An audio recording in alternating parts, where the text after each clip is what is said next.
First debuting in April of 2020, Rush Duel's become a popular format for new and old players. Currently, the paper game is only available in Japan and Korea, with no Western release announced as of the recording of this video. However, in the West, we do have access to Rush Duels, Yu-Gi-Oh! Duel Links. With Rush Duels attracting so many new players, I am here to briefly go over the rules and mechanics of this format. Yu-Gi-Oh! Rush Duels are very different to the current rules of both the OCG and TCG.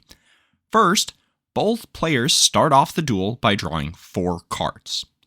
On your first turn, you draw 1 card per turn. However, after that, you will draw until you have 5 cards in your hand for the rest of the duel. In Rush Duels, you are not subjected to a limit of 1 normal summon. What's the limit, you ask? Well, that's the thing. You are not limited to any number of normal summons, but the drawback is that you only have 3 monster zones and 3 spell trap zones, plus a field spell zone. Any monster that is level 4 or lower in your hand can be normal summoned without having to tribute a monster. If a monster is level 5 or 6, you must tribute 1 of your monsters to normal summon or set that card. And if you have a monster that is level 7 or higher, you need 2 tributes to summon that monster. This is going to be a brief touch on fusion summoning, as there's a lot that goes into it, but much like the Yu-Gi-Oh! Trading card game, Rush Duels have fusion summoning. Every fusion card has a material requirement listed right above the requirement to activate the effect. Unlike the TCG, however, the fusion card in Rush Duels can only fusion summon using materials from the field, meaning you cannot fusion summon using cards from your hand if you are using the card fusion.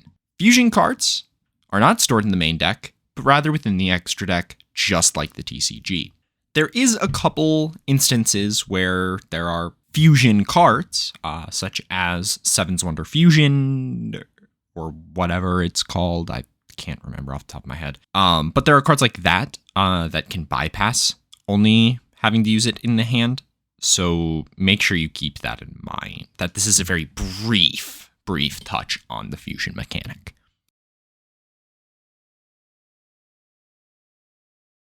Maximum monsters are a new mechanic unique to Rush Duels. Each maximum monster comes with the word maximum on the card, similar to how legend cards have legend on the card. To maximum summon, you will need 3 cards. The first one is the centerpiece monster. In this case, it is Doomblaze. Next, you will need Doomblaze's left piece and right piece. These are notated in the name with bracket L or bracket R. After having all 3 cards in your hand, you can special summon all 3 from your hand to your field. If you have any monsters on your field, send them to the graveyard. Your maximum monster will now have the maximum attack stat instead of the original attack printed on the card. You can also only attack with the center card, as that is the main body of the maximum monster. While this guide was brief and didn't go over strategies, I hope you guys enjoyed this video. Let me know if you want a more in-depth guide on any of the other mechanics soon. Thank you guys for 20 subscribers and for all the fucking views on these videos. I greatly appreciate it. And thank you guys for watching, and I will see you all in the next video on Friday. Goodbye.